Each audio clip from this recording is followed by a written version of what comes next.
Download. And this week, I'm the guest editor. So I'm the person that's setting the agenda and the chat. I wanted to say something at the beginning about why we do this. Because we're actually coming up. It's 11 months we've been doing this, and I just thought I'd give. Is it really? It was last April that we started. Wow. And the reason and the way that we do this was way back in COVID. I decided that we'd have a meeting rather than there was all these people on LinkedIn saying we're going to do these stand by the bed things at 8:30 in the morning, or we're going to tell everybody what a wonderful day. But I thought we're not going to do that. What we're going to do is we're going to do something digital. We're going to get together and we're just going to talk. Like we're at the pub or something, and we're just going to have a chat. There's going to be no agenda, which the sales leaders all hated because there has to be an agenda, and we have to something to talk about and deals and stuff. But no, we're going to get together and we're going to talk, and we're going to have a bit of a laugh. So what we're going to do? Well, we just talk, and that's what happened. And then someone says, and I don't know who it was, we should actually do this externally. Well, it was Eric. We should do this externally. Why don't we should spin up one of those tools that we've seen and actually talk, because actually people would get so much from it. And that's what we do, and we've been doing it for 11 months now. So much so, someone's even decided to copy us. Really? I mean, you can't get a better accolade, is there, out there in the world of the internet than someone copying you? Is it Digital Download 2? The Digital Download Pop. I think it's actually called the Digital Download Pop-up, but it's in US time. It's on a Friday. It's later. Anyway, that someone's decided to copy us. They do say that imitation is one of the highest forms of flattery, but it's also incredibly annoying. Yeah. I mean, they've even decided to copy the breakfast burrito, even word for word. What? I mean, it's the big live breakfast burrito. Other Thursday morning shows that are available. I didn't bring a mug, did I? The big live breakfast taco, because we don't want to copy it exactly. So today, this is, as we all know, this is serious but a bit of fun as well. And so what we're going to do today, we're going to talk about. I wanted to talk about CEOs on social media or leaders on social media. Should they be there? Should they be visible to their customers? Oh, am I answering the question already?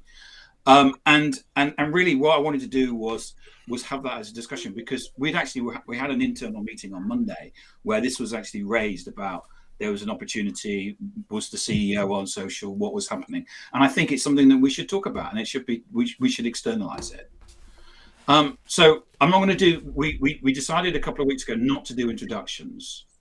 So what I was going to do was actually go around and just start, because Eric's next, and because he's next on my list, in terms of who's your favorite CEO on social and why. Oh, fantastic! Great! I knew immediately when you posted this in our Slack channel as a possible theme. I knew immediately who was going to go for. And I knew who you were going to pick as well. But... Yeah, absolutely. We all did. I've got a bit of a man crush on this particular fella because he's phenomenal. So here's the story. Chris Fleming is the CEO of a company called Cyberhawk. Cyberhawk are industry leaders in drones inspection and visual data.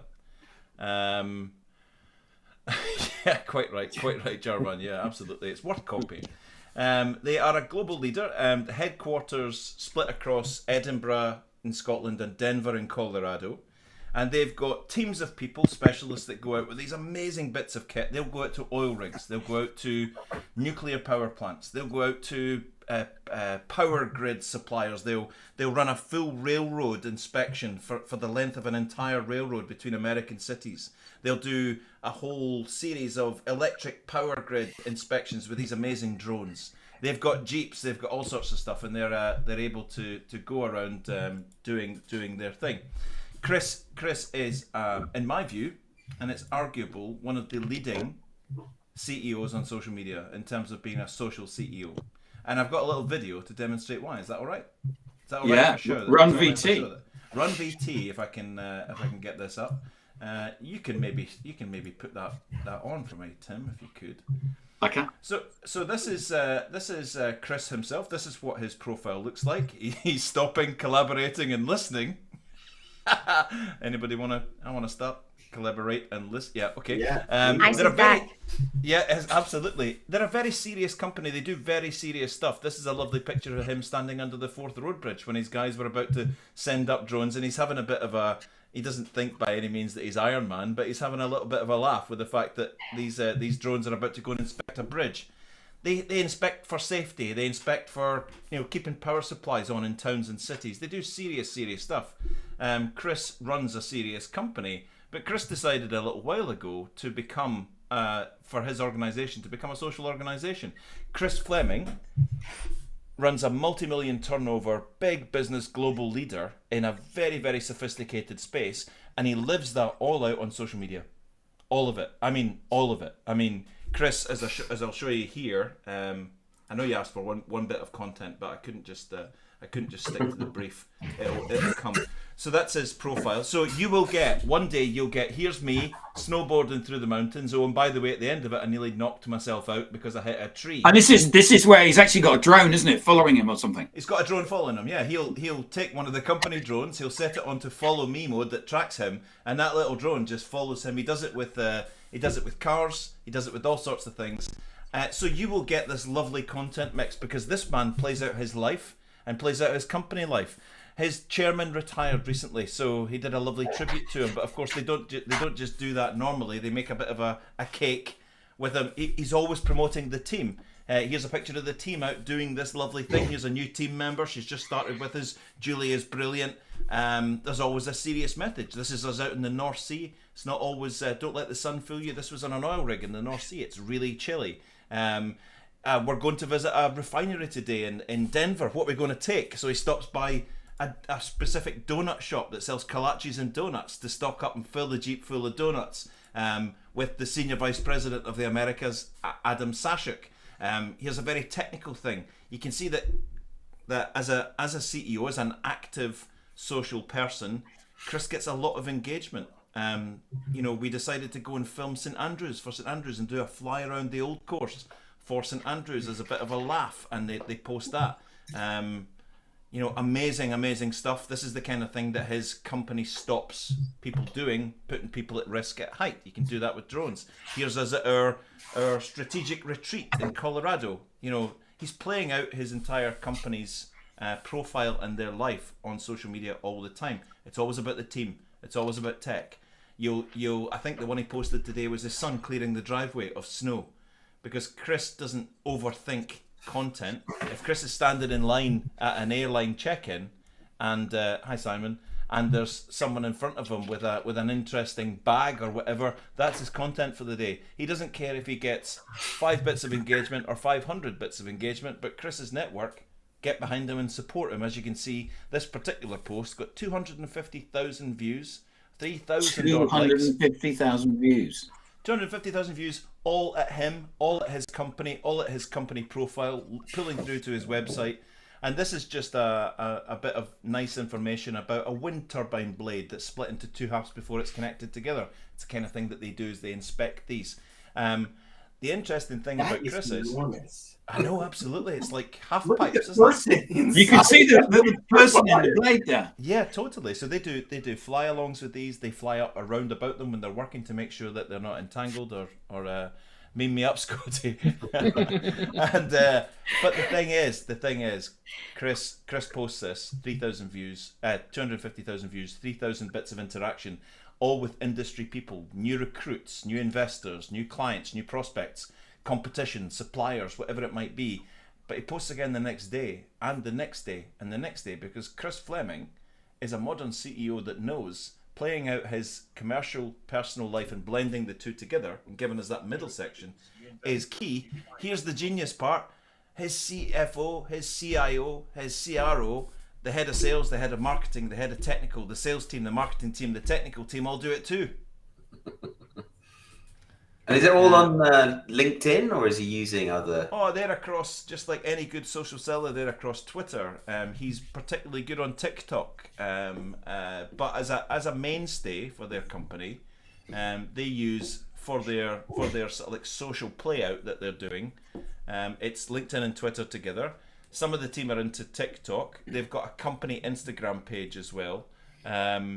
You know, that's not the, you know, a lot of his, he'll tell you the best post he ever had was the one that took the least amount of time, had the least words on it, that resulted in the most conversations and the most work. But Chris will regularly get 150,000 views. Well, they always say that the best film that John Wayne ever did, he only did 9 lines, didn't he?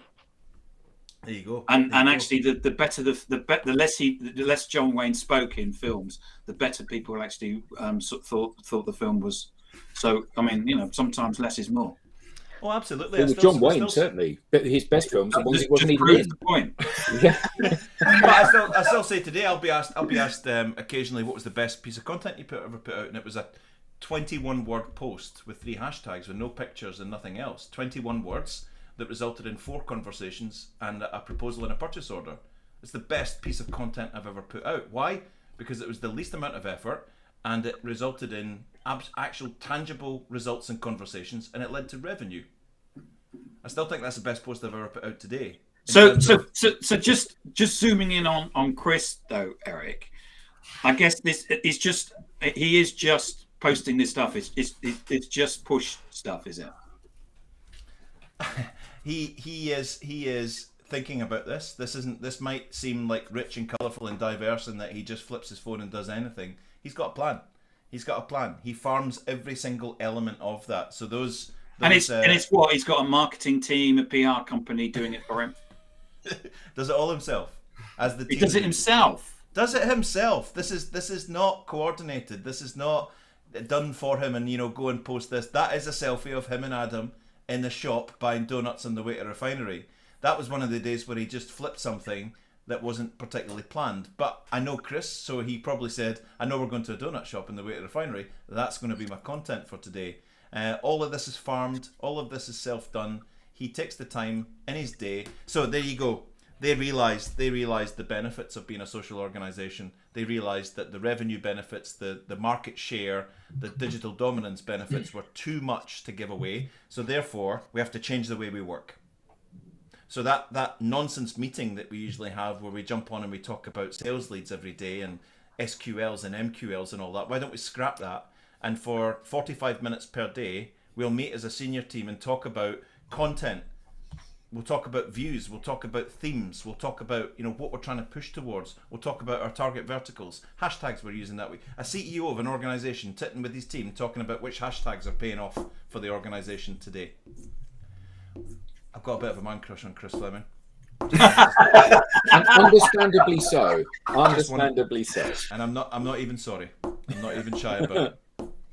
Yeah, so I think his profile banner looks like the cover of an action movie or like a poster. I feel like he's like, there would be 2 drones in each of his hands, and like I see an explosion happening behind him. Totally. Yeah, behind it is like there's like fire comes up behind next. Yeah, as he starts to levitate higher than the drones. A lovely guy, Australian. Go and read his profile. He was on a podcast recently where a bunch of people said, your about story and your experience section, it's like a story from when he worked on a farm, right all the way through all the troubles he had when he was a kid, right all the way through to getting into inspection, becoming a police officer, bizarrely, moving to Scotland where he lived in Edinburgh for 17 years. His profile's a joy to read. It's a bit of a masterclass in how... So you asked who are the CEOs that impress you on social today? I would say this guy's in the top ranking. I would put him forward in any fight situation. Do you think he can actually? So is he measuring the commercial impact of the effort from him and his leadership team? Oh, absolutely. I don't want to get into the micro specifics of it, but they can measure direct company improvement and change from when they started doing this, and also now that they're really good at it, they've been doing this now for a couple of years. They've also been able to go, well, this hasn't been quite so effective, so we need to change tack. And we need to change our tone. Like recently, they came back and said, this has happened and this has happened, and we rejigged the direction a little bit and spurted up the team again to go in a particular direction with stuff, so it started to pick up again. So they're monitoring and measuring improvement results. That's everything from market share, conversations, inbound, proposals out the door, work won, and so they're able to measure everything, and they do measure everything. Nice. Did the other executives follow suit after he had been doing it and saw his own success, or did they all start? They all started at the same time. They all started at the same time on the same. Chris was quite curious, socially curious before. So curious. So, yeah, do you like it? So tough crowd. Socially curious. Chris was quite socially curious before. It's because they're south of the border, mate. Yeah, exactly. He was quite socially curious before and was doing some things. He'd put out, I think there was this famous thing where he just put out and I think the reason we got into a conversation was he said, I've just posted last week a picture of Edinburgh when he lived in Edinburgh, and it's by a local artist, and it's had 1,500 likes and something like 75,000 views. What does that mean? Why has that happened? And what can I do with that? Because I'm doing all this and it feels great. One of the fundamentals is he's a very sociable guy. Yeah. He wants to be an entertainer. Do you think that there's an opportunity for companies? There's a lot of we're going to go through a whole bunch of CEOs that are putting out content, but Chris seems to be getting something from it. Do you think there's an opportunity for all CEOs and leaders within business to capitalize on this? Oh, I think the opportunity's there. Whether they have what it's going to take, the commitment and the personality to carry it off, I think, is the debate. And that then leads onto a horrible conversation about boards positioning executives that are able to operate like this in a modern world. So is the opportunity there for every CEO to behave like this and perform like this and reap the benefits? Yes. Is it natural to assume that every CEO will and can? I don't know. That's a great point. I think definitely, this is exceptional. I mean, what he's doing. Obviously, he's been well trained and coached. But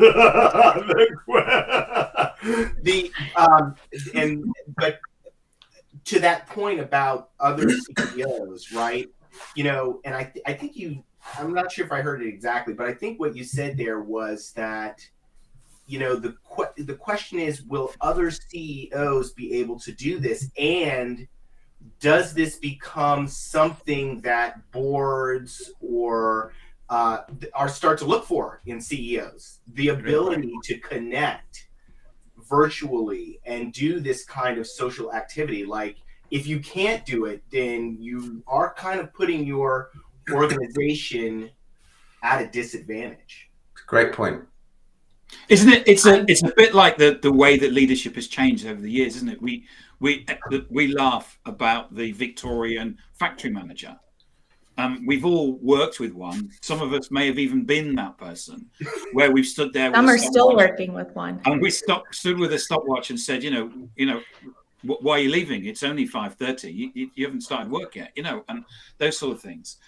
And what we've done is that we've had to change and evolve because business has changed and evolved, and there's been expectation that there's been that change. Should therefore an ability to have that social and that connection, is that something that should be now a leadership attribute? I think absolutely. I mean, the key is that it's something that can be learned. It's something that can be coached. It's just like, the difference between a fixed mindset and a growth mindset, right? I love that content there from Jess.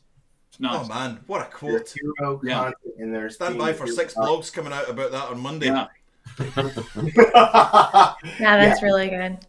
So that's the question. I mean, if you're a CEO and you're just, I can't do it. And we encounter that in coaching people all the time. This is just something that I can't do. We got to change the mindset, right? Isn't the challenge that they don't see why? If you look at the mega successful big corporations, they're corporations where the founder of the business, so Elon Musk, he still invents things that happen within Tesla. Bill Gates, up until quite recently, still did coding within Microsoft. Mark Zuckerberg still codes within Facebook. And they're using those skills, and part of what the CEO of that kind of organization has done is they've used their skills in terms of fame to drive recognition, visibility, and ultimately sales. And I think a lot of the challenge is when the CEO says, or what goes wrong is when the CEO says, actually, I'm not in a sales role, that's your job, Leonard. You need to go and sell this. And actually, the person that is at the top of the organization, they should have or are perceived, rightly or wrongly, as being the person with the most expertise, the most visibility, the most fame, the most reach. So actually, organizations need to embrace that and say, well, that's your role as a figurehead of the organization. So go out there and be a figurehead. Go out there and put yourself on social, because you will get much more traction than me, somebody that's working in dispatch, will get. Yeah, I think also they don't see it as a strategic initiative. They think social is still tactical. It's about photos of your lunch and meeting up with people. Yeah, I mean so many great points. Eric, I think made the point. Well, at least while he was making the point, it made me think that social is not something that should be occurring in a department. That's a social media person does, right? It needs to permeate the entire organization. It needs to be, at the CEO level and all other levels. Okay, so that's number one. And then the point that Adam was making is it's a really, really astute point, which is that there's a big difference between founder-led companies and companies that are not founder-led. They're companies that are led by managers that might be 2 or 3 generations removed from the founders of the company. And some guys from Bain wrote a book called I want to say it's like the Founder's Mindset or something like that, where they talk about the difference between founder-led companies. And it's all around this idea that the founders have this passion for the company that the managers don't, and then they sometimes lose some key things that are really important for the culture. So lots of good stuff to think about in terms of growing your company. Did you hear about I haven't looked it up myself, the tweet that Bain got in hot water for? The picture that they shared? This week? No, I think it was actually on International Women's Day. Oh. And I think a picture of their board.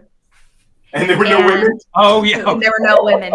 I think it was all white, middle-aged men. That's hilarious. I saw something similar. I was looking, at this company was talking about, ESG, and then I looked at the picture and it was like literally all white men sitting around. I don't think it was that, but oh my goodness, it's. I forgot I'm on live. I was looking for that book. Yeah, it's definitely a bit tone deaf there. So when we talk about having a fixed mindset and a growth mindset, especially for executives who have built their career around and like almost molded who they are as a person to fit being a CEO or being an executive, they kind of embody like, I am a CEO and this is how we know CEOs present themselves. I think it's important to acknowledge you were right in doing it that way up to this point. 5 or 10 years ago, absolutely. But now this is the way. Now this is how. So it's part of continuing to grow and evolve your career. It's not that what you did was wrong, and it's not that like that's for someone else. It's just like, this is how it's done now. Yeah. So do it. It's getting to the core of the issue for why organizations are not transforming. They're not adapting to these technologies. They're not, the customers' behavior, people's behaviors are changing dramatically as a result of these pervasive technologies. And the leaders of these organizations who went to business school in the 80s and 90s, they're like, they're not like, they're not seeing it. They're just totally missing how the impact of these technologies, and therefore they're not adapting their behaviors to, you know, the time. It's the same issue with the compelling people back into the office. It's the exact same issue. It's not that in any way you're like furious about this or like agitated by this whole thing. It's kind of mind blowing when you think about it, because there have been bizarre. Every single major consulting firm has said you need to adapt to the new changing digital world. I'm so glad you've got pants on. I'm so glad you've got pants on. Can I go back to this comment from Jess, please? I got. Bag. Okay.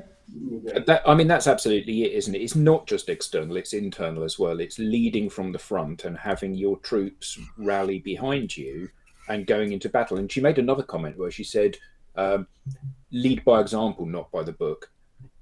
You know, and I think that's so true. You know, it's like if you were a parent that smokes and you tell your children not to smoke, your children will smoke. It's not because they haven't listened to what you've said, it's because they've watched how you've behaved.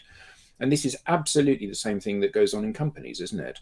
You know, if the chief exec says it's really important that you're on social and they are not on social, it's really important that you engage people to promote the company in a positive way, and they don't, then it simply doesn't happen because people are scared. Yeah. So I like this post here from Mark. And Mark isn't the CEO, but he's the chief operating officer at Barclays. The thing is that he's actually being authentic. Now, I suspect it's actually written by a PR agency.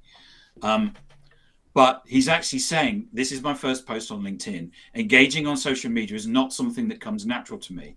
Over the last years, but he's saying, you know, people are asking me and telling me that I need to do this. And then he goes on, which it goes into a little bit of a pitch and a brochure. And of course, what we got is a photo of him with a suit and tie on. But maybe that's what he's still wearing, Barclays. I don't know. But the fact of the matter is that he's trying and he's giving it a go. And that's what I liked about it, is that there's lots of things I can sit here and go, well, that's wrong. Yeah. But actually, come on, guys and girls, this is time. You know, it's proven that, you know, McKinsey, Gartner, Salesforce, HubSpot all say you need to be on social. So get on it. Yeah. You can transition like just one step at a time. You don't all of a sudden have to change your profile picture from a suit and tie to one where you're like on a jet ski holding a beer. Like, that's it. I'm gonna have a coaching session next week with a former Fortune 500 CTO, a CTO of a major global brand, where I'm going to tell him exactly that, because I can tell that he's not moving forward because he thinks he needs to be like me. I'm like, no, you don't need to be like me. You just need to be a little different and begin to make a move, right? Outside of that comfort zone where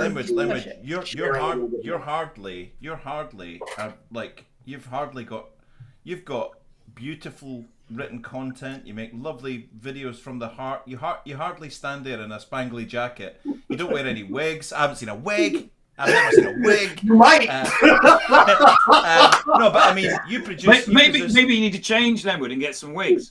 Rich and diverse, insightful content. I mean, why wouldn't anyone want to be like you a little bit? Well, it's a little intimidating, right? Because, you know, he's coming from the perspective of like ultra conservative, suit and tie, white shirts only, like that type of environment.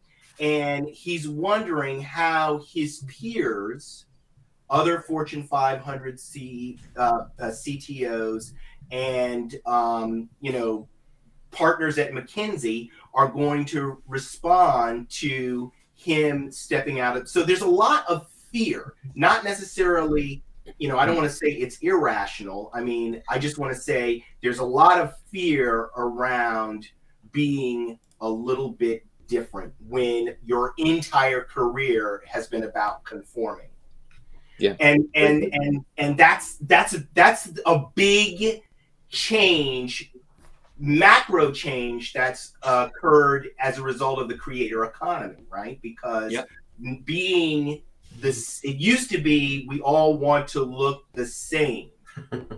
Now you've got to look different. And that's a big change, and it requires a lot of motivation for people. This is a great piece here. Absolutely. My goodness. Yeah. And it holds, when the management or when the executive team is resistant to it, it goes, even without saying, it holds back the other team, the sales team. And maybe they'll encourage, oh, marketing should be on social. We need a social presence, this and that. But if everyone else feels like this is not what our leaders are doing, if you don't lead by example, then it's not the culture that your people aren't. I presented at a conference in New Zealand on Wednesday, and one of the questions that came back was, "Our Salesforce don't want to use their LinkedIn profiles for business." Yeah. And they said, "Well, what's the response?" I said, "Well, two things. One is your leadership has to show leadership, and actually." The reason why they don't want to do this is because they think what you're going to do is force them to become walking adverts, and nobody wants to do that. What people want to do is that they want to be themselves and they want to be authentic, but they know that the rules seem to be you've got to be a walking brochure. Yeah, the rules are all about you can't do this, you can't do that. Not you can do this, you can do that. And that's a big challenge. I didn't mean to do this the other day, but it just happened when someone said to me live about, well, it's about being professional. And I said, can you help me out here, and can you define professional for me? Have you ever asked anyone that? Define professional. Boring is what they mean. No, but watch them then go, yeah, but well, ties are so 2020. I mean, who wears ties anymore? I wore a tie the other day in a video. That's because you were taking the piss. Yes, I was. Can I tell you a funny story about that, which has just come in? Now. A client of mine, the lovely Andy Robson. I thought this would tickle you, Eric. I've just had a new contact, someone that requested to connect with me. I connected with them, and immediately they started selling to me and pitching to me. I copied the link to your brochures video and sent it. Not only did she not reply, but she's blocked me. That's from Andy. Fact, she's blocked me. Brochure. This is exactly what's happening. So, Alex, do you want to go next? Yeah, I can go next. Because I just want to drive it on because we've only got another 20 minutes or so. Yeah, and I can. Let's have a look. I can link my 2 pieces of content. Cool. Unable to share screen. Oh, no pressure. We're just going to sit in silence and watch. If you got a Mac, you have to give your permissions in the settings. Everyone's watching. Which one is? You're gonna do some ASMR to stand in, Eric. Yeah, I'll do some ASMR. It's funny because when content's up, we're all chomping at the bit, talking over each other. But the second we're waiting on the next one to pounce, it's just I could go. Settings. Okay, you go next. While I'll go while Alex is. Okay, so I'm going to share. And I debated about what to share and what for my post, because I had something else, but I really like what this guy Jared McNaughton is doing. He's the CEO of a health plan out in California that is targeting lower income folks who to join the health plan. And, while he's not doing everything I'd love to see him doing on social media, he is doing some great stuff. And I just picked out 3 things that he's doing that I really like. Number 1, I can trust that this profile is him and that he's the person on the other end of the screen that I'm communicating with. And that's a big deal. It's something it is a big deal. I don't think people fully appreciate that when someone reads your profile that's been obviously written by someone else because it's in the third person. I don't know how many people who stand up and say, other than the queen, right? Linwood Ross is this, Linwood Ross does this, and it sounds crazy. Imagine if you went to a networking event and that's how you were talking. This is obviously Jared. It's in first person narrative, and he's talking about what he does as the CEO and what his responsibilities are. It's very clearly him who's written this. So that's the first thing. We can trust that it's him. Very important. The second thing that he's doing is he's encouraged people who work for him, I think, to post on social media because this is his director of community health. And he's received something from his partner celebrating his birthday. He's posted it on social media. And guess what? The CEO had said, "Happy birthday, my friend." He's supportive of his team being on social media. Love it. Absolutely love it. Obviously, other people, there are lots of people from his company that are posting on social media. And this is connecting with the people who work for him. Yeah. But absolutely. also showing that externally. So if you're looking to go and work for that organization, you go, that looks like a nice place to go and work at. Absolutely, which is a great lean into my next comment, which is the culture comes through in the posts. Okay, so we've got 2 people who are on his team that are using social media to recruit. Okay, the vice president and chief compliance officer, IEHP culture is truly one of a kind, and it's one of the many reasons I've discovered why I love IEHP. Come join me in our mission to hear and inspire the human spirit. Okay, I believe it. I believe it not just because he said it, but because of the other things I've seen occurring on social media from other people on the team and the CEO. It's not just a chief saying it. Right. And guess what? If you're someone who's considering IEHP as a place to go work, you're not only seeing what this guy has written, you're seeing what everybody else is doing. And you're saying, you know what? That does look like a culture that I want to be a part of. I want to be able to post things on social media and share what I love about my company and what I love about my job and be encouraged to do so. I got people at every level of the organization doing it. Here we go, talent sourcing specialists, right? This isn't his only post. He's got another post where he was at an event where they were recruiting people. He showed himself there. We had a great time. That's how you use social media to get that external, to see what's going on inside and want to be a part of it. I absolutely love it. Fantastic.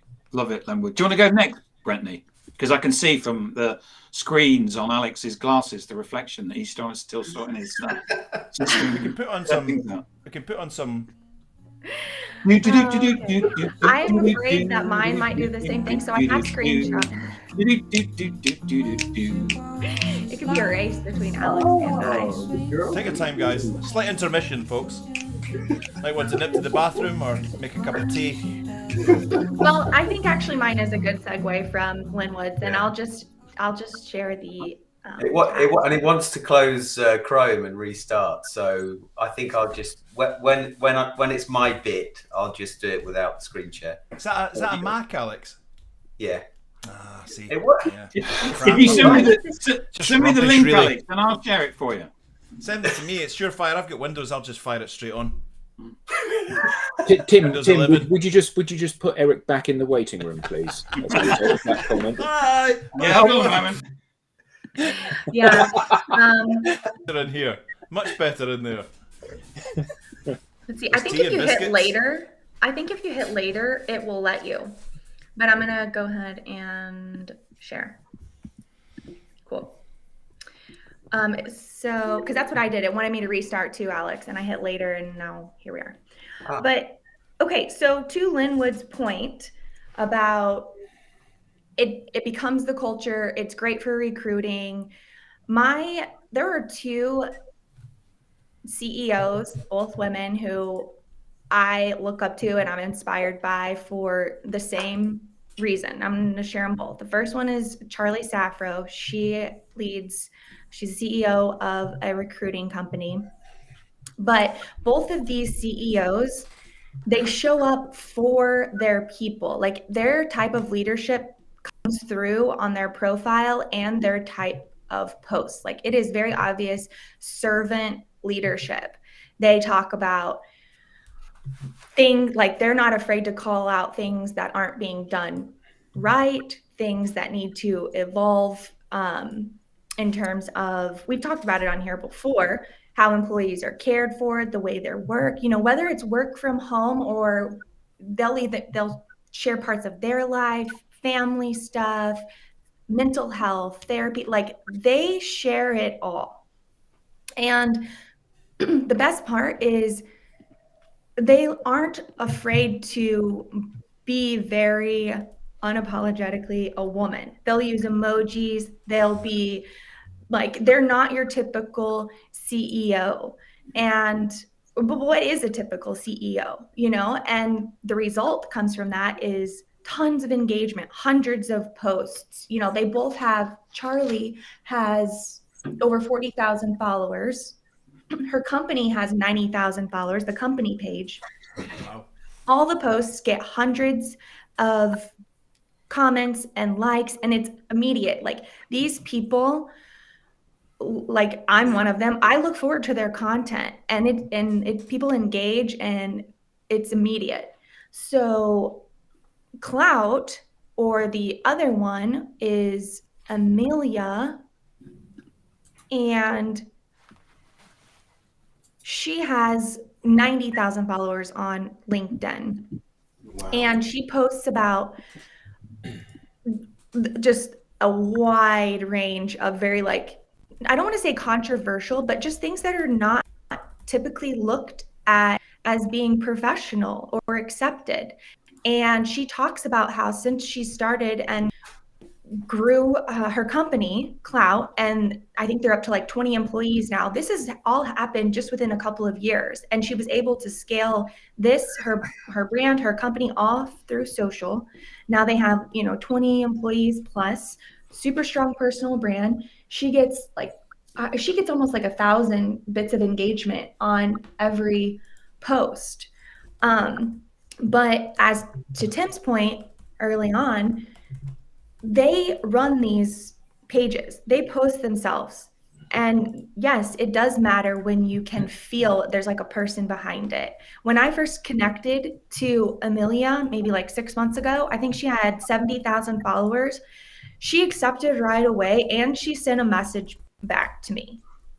Charlie, she has 40,000 followers, hundreds of people in her messages all the time. And she is probably one of the most responsive, helpful, kind leaders that I have ever seen. Like if you reached out to her for help on whether there was anything in it for her or not, she would be on a call with you within a day. And they just continue. They use this to connect and serve with their people. And it's very inspiring. They're not trying to like fit any certain type of mold. And I love that their communities like are rewarding them for that. That was it. Daniel needs attention. So no, he runs the millennial marketing podcast. He's actually really awesome. He gets he doesn't want to talk to me then, does he? He's like a cool guy. What'd you say? I said he doesn't want to talk to me then, does he? He might. He probably would. Brittany, great examples. There was a question, there was a piece that Mark said earlier on, was that does professional equal uncontroversial? What's professional? And what is professional today? What is it? Well, it's really, really hard to... So my definition is whatever I want it to be. Yeah. whatever I want it to be. And like, can you be funny and serious? Of course you can. Can you be self-deprecating and successful? Of course you can. Can you be relatable and accessible? Relatable and accessible. Yeah. My goodness. So all of these lines are blunt now, and it used to be that we had to be suited and booted and just like walking, talking brochures and speak like we're trying to get on The Apprentice, and that we're all about just like we're going to vomit up the MBA every time we get into a boardroom. Actually, now I think people are realizing that the person behind the MBA and behind the shirt and tie and behind the stiff corporate is actually who we want access to, and we can sniff it out now when you hear the polished brochure wear. I think, and I'm not just from my own perspective, from my client's perspective, from my friends, family, and colleagues' perspective. I think we're getting to the point where we're going boo, boo, and we're throwing tomatoes at this now. We want to see the person, not the brochure. I agree. Yeah, but I actually, I think that's been happening. That's been happening for a couple of years. But there's now a groundswell of support behind it now, where there was a few people, now there's more, and now more people are turning around. I've just started watching The Walking Dead, and I'm getting absorbed into The Walking Dead. You are all going to become zombies. Is that on LinkedIn? No, it's on Disney. But it's funny because. Do you guys remember? No, carry on. No, LinkedIn is telling people this is how to do it, and the platform is saying. Remember, like a couple months ago when I tried to share that commercial, it's like this is professional now, and there wasn't one tie, there wasn't one suit. It was like people with, I don't know, their natural hair, people in like dresses, people walking down streets showing their tattoos and piercings and having kids on their hips. And it's like, this is professional. Like being human is professional, and it's welcome here. There's a couple of things that I want to say. Number one, I see the when I think about these executives that make and this is actually, gosh, this is really controversial. It may lose me some business, but there are these CEOs that are making hundreds of millions of dollars a year that actually don't want to be that accessible. They want to be far away from the people that they serve.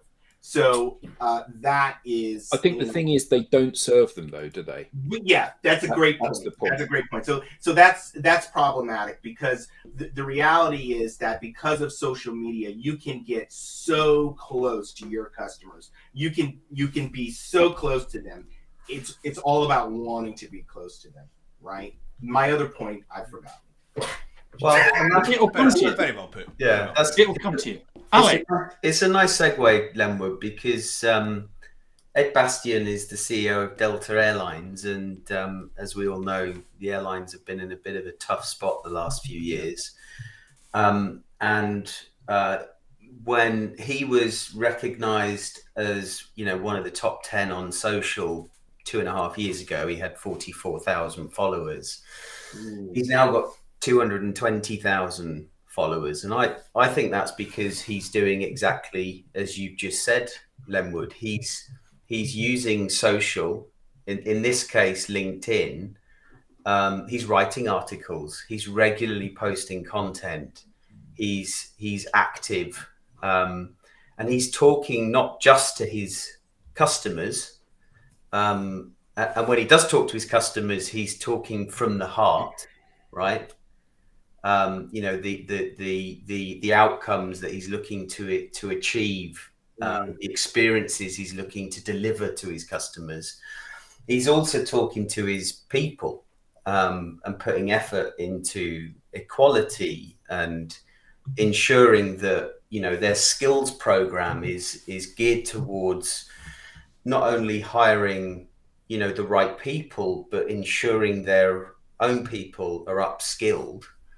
And they recently got rid of having a degree as a qualification that you need in order to work at their company. And for me, that's that's massive, right? When we think, and we've talked before about the future of work, the way we learn today is very different, or the way we should be learning today, because it's still enforced, right? Well, not enforced, but encouraged. Go to sixth form, go to uni. But the way we learn, get a job, stay in it for life. What's that? And die. Get a job, stay in it for life. Yeah. And not only sort of Delta Airlines, but Ed Bastian is embracing that and kind of sharing that with his 220,000 followers on LinkedIn. It seems like there's either there's two different buckets of executives who aren't doing social.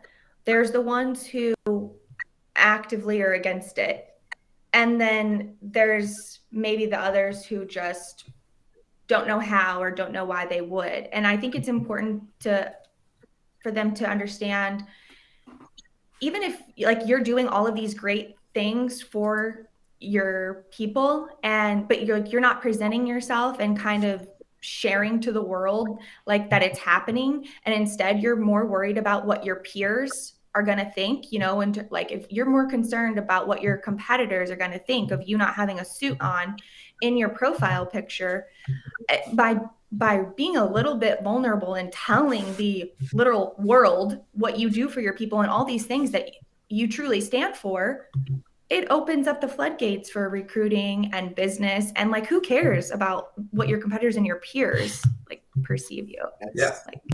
Great point.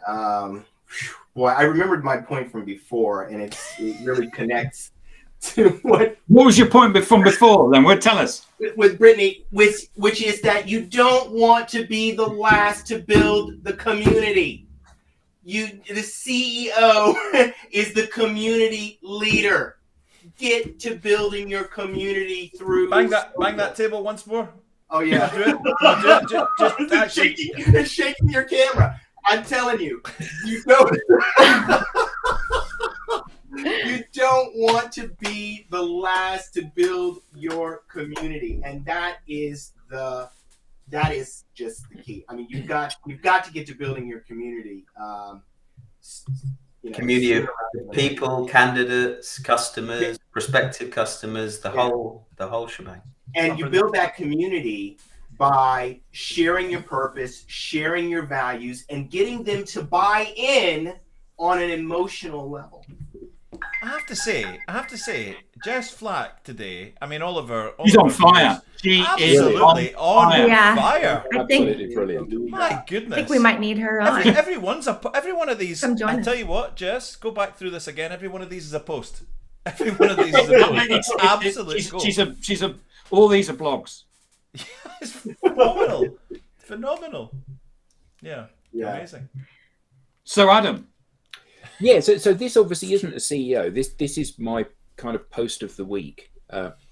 And some years ago, Tim and I were engaged by a company, and the head of marketing at that company was Catherine, and she said to us, marketing doesn't work anymore. What are we going to do about this? And that's how we developed the concept with support from her of the social org. And what's lovely is that some of her posts are proper thought leadership articles, but some of her posts are like that last one, which is my post of the week, of her basically smiling, saying, my son's carer has got COVID, and just recently I've embraced the idea that actually that's part and parcel of the working world now.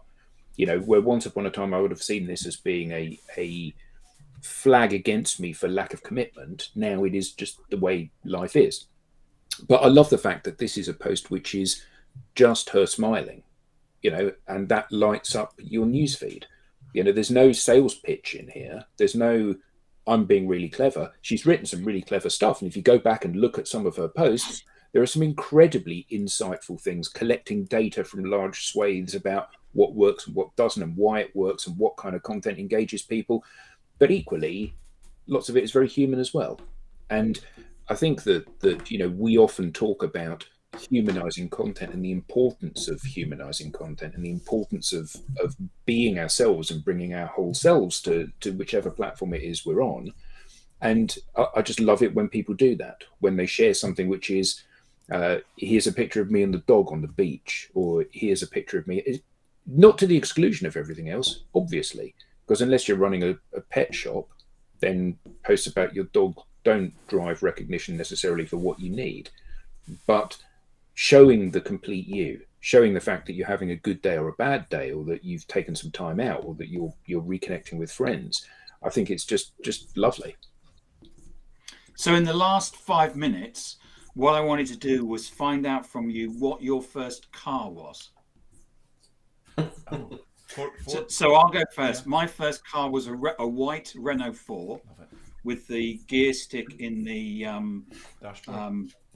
dashboard. Yeah, it was the 1100 version, and I was able to. And I raced a mate of mine who had a Mini 850, and I won. Wow! Shall I go next? Yeah. Mine was a Mark 1 Vauxhall Cavalier, pale blue, and I wrapped it around a telegraph pole. On a country lane, there was an oncoming HGV around the corner. You know, it shouldn't have been on that road. The road was too small, and I couldn't squeeze between the hedge and the lorry because there was a telegraph pole there. I had a little fender bender on my. Oh, go ahead, Eric. That's it. We've got one from the old Chrysler 180, then an Austin Maxi. Austin Maxi. That sounds like John Blue. Yeah, that's a. So that's Eric and his Ford Capri. Is that a Mark II, isn't it? It's a Mark II Ford Capri, well spotted. Bought in Falkirk. I came home from college one day and said to my dad, "I'm going to buy a car, a Vauxhall Chevette that my friends and I have rewired at college with flat twin and earth lighting cable." And he said, "No, you're not. That's a fire trap. That's gonna die." So I'll tell you what. If you save up £500, I'll put £500 because there's a guy at my work selling a Ford Capri, and it's been garaged, and he uses it on a Sunday, and it's immaculate, and it's one from Cologne.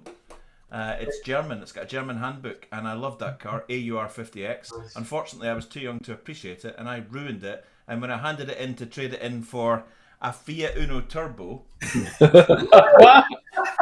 it limped onto the forecourt because I just abused it and killed it. Yeah, they were rear-wheel drive, right? The Ford rear-wheel drive. I felt, and my name's Doyle, right? So yeah, I used to have the theme tune from The Professionals on the tape. Nice. Yeah. Brendan. I had a Ford as well. Mustang. It was maroon. Ford Mustang. Wow. Yeah. Yeah, but hold on. There were some really crap Ford Mustangs. That would have been very intimidating. I'm not bragging. My younger brother makes fun of me all the time, says I was like that. I was that girl in high school. So, and I did also get like I said, it was a little bit more than a fender bender. Someone stole a stop sign, so I drove right through it. The stop sign was missing. There's supposed to be a stop sign there. I drove right through it, and someone hit me from behind.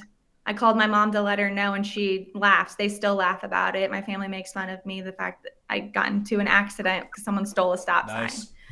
So, a few triggers there. No. Yeah, I know. That's what I'm saying. A few triggers there for me. Lenwood. My first car was a 1981 two-tone green Buick Regal. Nice. With a rebuilt 350 small block engine. Buick Regal. Wow. Which year? 1981. 1981 Buick Regal. 1981 Buick. Two-toned green. Two-tone green. 1981 Buick Regal. Eric's desperately trying to find one. And the first weekend I had it out, I had a little fender bender. I went to a place called the Cove where all the cool kids hung out. And I was so excited to be driving my car. I had just gotten my license. I was 15 years old. Arm out the window. Yeah, I Get your license at I put the 50. car into reverse instead of drive and slammed the tailpipe up into the through the back tire, cracking the shock absorber. I found one in sage green. Yeah, look at that. Look at that. Whoa. New Regal, baby. Oh, That thing yeah. can move. Nice. Adam. What about you, Yeah, Adam? so I had a 1982 Ford Fiesta XR2 No. Wow. with the Believe your first car was an XR2. wheels. Did you get the hairdryer with it as well? Haha. What was really interesting is that it was a nice little car. Certainly as a first car, it was a nice little car, and it got stolen, and it was recovered from a pub car park like 3 weeks later, and it was an insurance write-off. And then after about 6 months, I got a phone call from the police saying, "Are you the owner of this car?" And NUV285Y was the registration plate. And I said, I was. And they said, "But it's still registered for you. It's been used in a bank robbery." How exciting was that, eh? And I said, no, that went about 6 months ago. And that was the end of it. But it was a great little car. What colour? Silver. In silver. Silver XR2. Exactly like that. I mean, that's it. If you use That's it as the a getaway. bank That's robbery, the getaway car. exactly it. Yep. Exactly. if you used it as a bank robbery, you couldn't have anybody in the back, could you? You'd have to move the seats to get get in. I always loved being a taller guy. I always loved. It was really funny. I had a Capri when I was an apprentice electrician, and my mate had a Cortina. One had an Escort, and the other mate had a Fiesta, and we could all open and start each other's cars with our keys. Gosh. I had my first car actually was a Ford Escort Mark I, which I had on the field when I was 15, and you could start it with a knife. You could get in the door with a as in a knife and fork. You could use a knife and start it with a knife. Well, We cut the roof off because we wanted to have a converted. No. because that's what you do. That's Wow. mine was a 1981 Capri, so you could open it by sneezing next to the door. So, thank you everybody for tuning in today. Really appreciate it. I think we've had a great debate and loads and loads and loads of interaction. Thank you so much for everybody that's left a comment. If we missed you, I'm sorry, but I tried to get up as many as I can. And by the way, we're not here next week. So it's a public holiday. It's Good Friday in the UK. Well, I won't be here, and Eric won't be here, and Adam won't be here, and Alex won't be here. So we won't be here next week. Yeah. But we will be here the week after. All right. Have a good Thanks, everybody.